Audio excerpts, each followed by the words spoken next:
Hello friends, AmyR here with Prairie Paper and Ink with a couple cards using Simon Says Stamps quilted background again. I mentioned this when I did the release and review video for Simon's most recent release, and I was looking at this background and I was like, yes, geometric backgrounds, live. And I said, I was like, I want to heat emboss it, drop in some shimmer powders. Of course that's what I'm going to do, because love any geometric type background work, really any outline type of an image. I have done many videos. I've done florals, all sorts of things. I will have a playlist linked at the end of this video because I have done lots of videos using shimmer powders, whether it be these Lindy Stamp Gang ones or my Tonic Nouveau shimmer powders. Lots of videos over the years. I love them. I will never get tired of playing with shimmer powders. So anywho, I have Canson XL watercolor paper, and I'm using my little stamp and stick mat just to hold it in place. I'm trying to make a habit of doing this more often because things line up. It works better. And I'm working in my MISTI. So I had taken the foam insert out because the stamp is red rubber on cling foam stamp.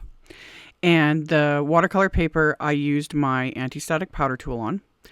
And then I am inking up the stamp with some Honeybee Metallic Gold ink. Any slow drying ink will work. 99% of the time, I always just use clear embossing ink. And then, you know, me being so brilliant, sarcasm, I was like, if I'm going to emboss it in gold, why not stamp it in gold ink so I can see where I'm stamping? Shocker. I know. So that's what I did. Because I wanted to heat emboss these in gold.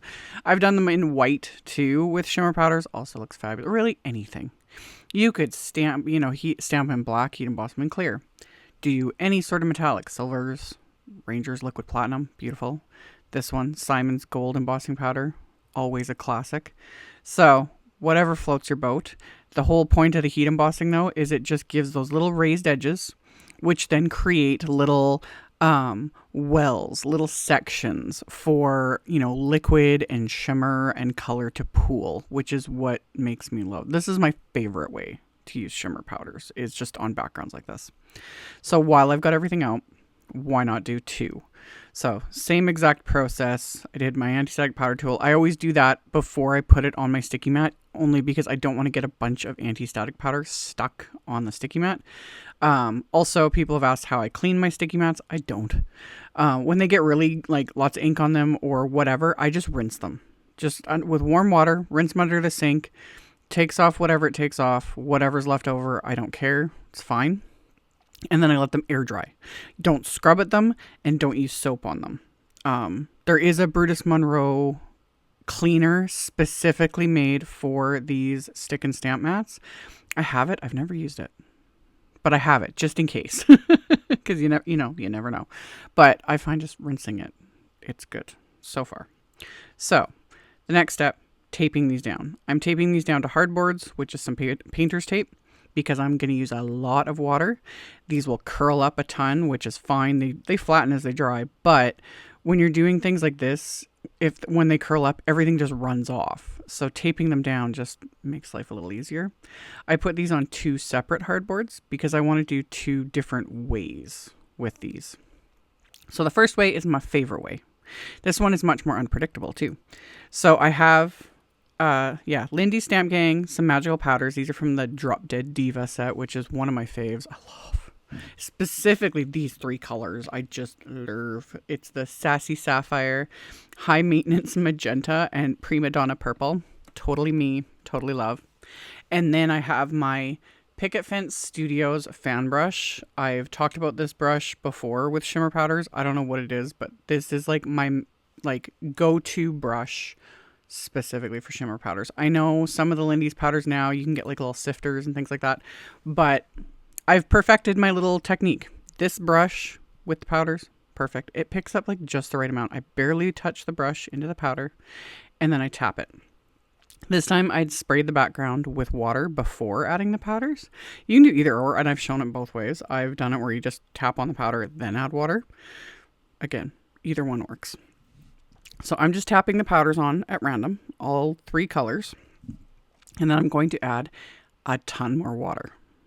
And as always, this will look like a hot mess. They always do with these because there is so much water.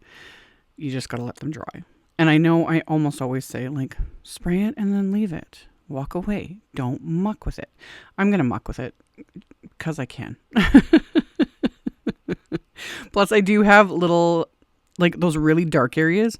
Those are little, like, piles, in a sense, of the shimmer powder.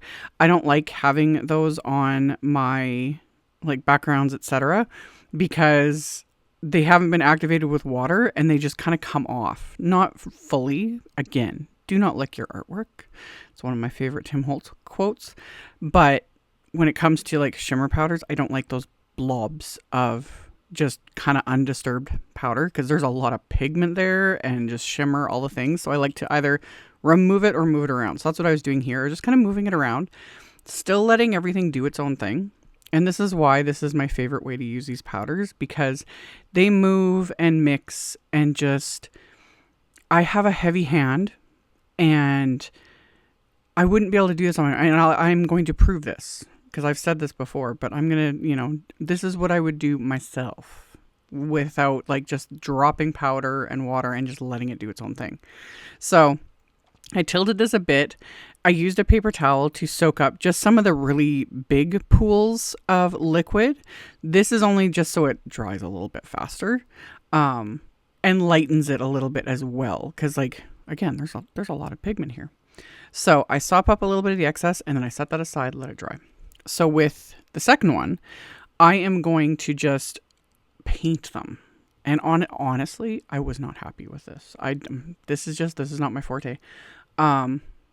Yeah, I was just like, this is just, the things aren't moving the way they would. And honestly, what I actually should have done, editing me after the fact, is after I kind of painted everything out, I should have sprayed it with water. I think I probably would have liked it more because then the water, you know, would have moved things around, like, kind of organically on their own, etc. But I didn't do that. And I was like, this is, yeah, because, like, kind of doing freehand painting, whether the background was embossed or not, like, I could have just done the same thing without the background. It's not my forte. I like things to kind of do their own thing, you know, and then I can take credit for it. It's like, I'm amazing, but it was the powder and the water that did all the work. So I'm mucking around, just sort of painting it. And yeah, I was like, but I will salvage this and I'm still going to turn the card. And in the end, I was happy with it, but doing it, and when it was first dry, I was like, but if I could go back and, like, change anything, really, that's all I would do, is I would just have sprayed this background again, like, right about this point, just spray it with water, and I probably would have, like, immediately loved it. But all I did was let that one dry, and then I'm going to add a heavy dose of splatter to both of these, some gold splatter, just, you know, to tie it all together. And right now it still looks kind of a little, like, dull, but again, wait till the end when you see the actual shimmer. Yeah. See, this is why I liked the first one. It just, there's lighter areas and darker areas and the colors didn't mix as much, and, you know, anyway, still fun, still beautiful. They're great. So they were completely dry. I removed them from their hardboards. I put them in my splat box, and then I'm using my gold Gonzai Tombi watercolor that I had mixed up, and my splatter fan brush to add a heavy amount of splatter to these, because I wanted, like, big blobs and little bits and all the things. And this really, for me, livened it up quite a bit. And just, like, yes, you can't go wrong with splatter. So after I'd done all that, I had cleaned off the stamp, like, cleaned all the metallic pigment ink off of there. And then I'm putting my card bases into my MISTI now. So my card bases are top folding A2 white note cards. And I'm inking up the quilted background stamp with Simon's Seafoam ink. So just nice pale aqua, perfect for the inside of cards. One of my go-to colors. And I'd use some post-it tape right where the score line was, so I don't stamp past the score line on the inside of the card. And like I've shown in other videos with the sticky mats, you bend the sticky mat kind of on itself to remove whatever you've put on there. And especially with cardstock, with watercolor paper, because it's so dense and thick, it kind of just pops off, no problem. But cardstock, you especially need to kind of bend it over like that so that the cardstock just kind of rolls and peels off without tearing. So after I stamped that onto the inside of both of these cards, I originally was going to just, die cut a couple sentiments, add it to the shimmery backgrounds, but I was like, no, they still need something. So I pulled out my beautiful butterflies stamp set, another favorite, another one that I have a playlist for that I will link to at the end of this video because I love this stamp set. Love it. Love it. There's just the detail on these butterflies. Like, I've raved about this set before. So anyway, I have some vellum, some Simon Says Stamp vellum.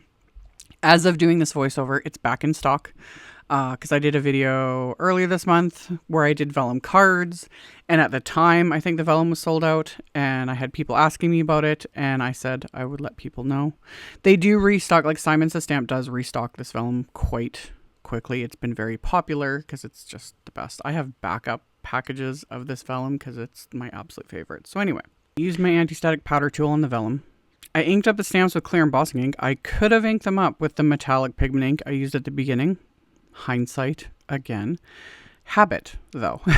It's just habit to stamp with clear ink.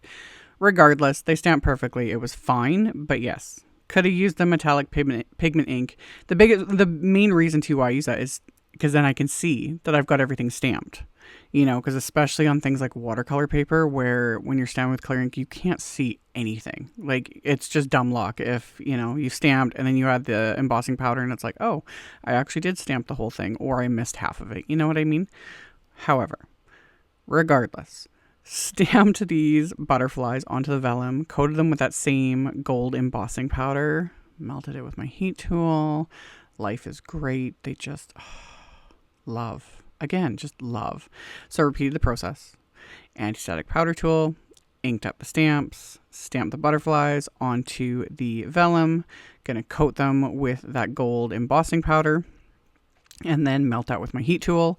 When it comes to vellum, embossing powder melts very, very quickly because vellum is thin and the heat passes through quickly. So just pay attention because vellum also burns very quickly. So it literally, like, this is sped up obviously, but it still takes like a couple seconds to melt. You see it immediately. It's like done.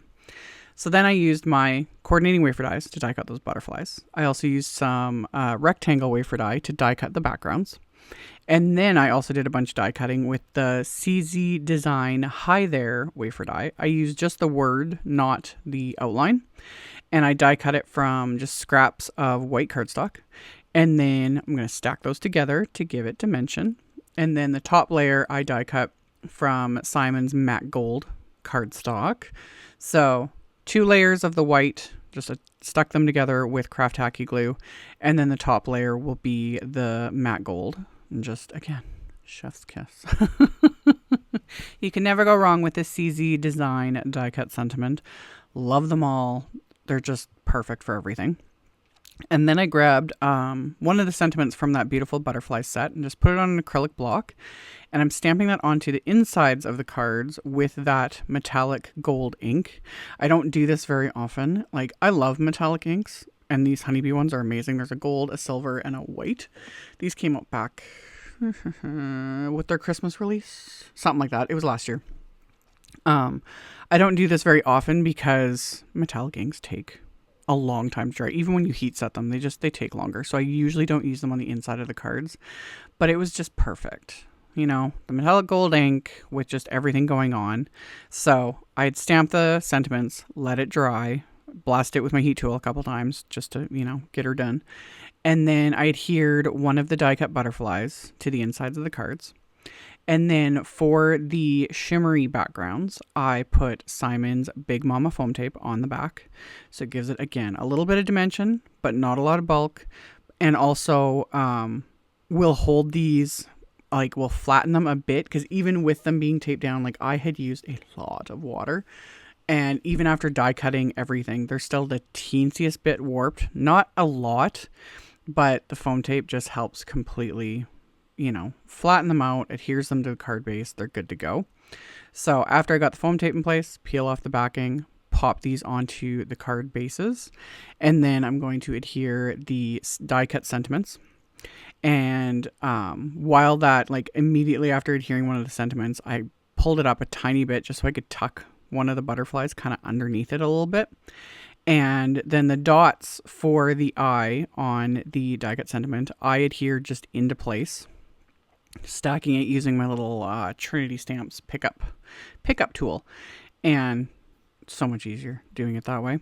And then the vellum butterflies, the tiniest bit of glue is all that's needed, because again, they're vellum. They, once they're adhered, they're good to go. They're not going anywhere.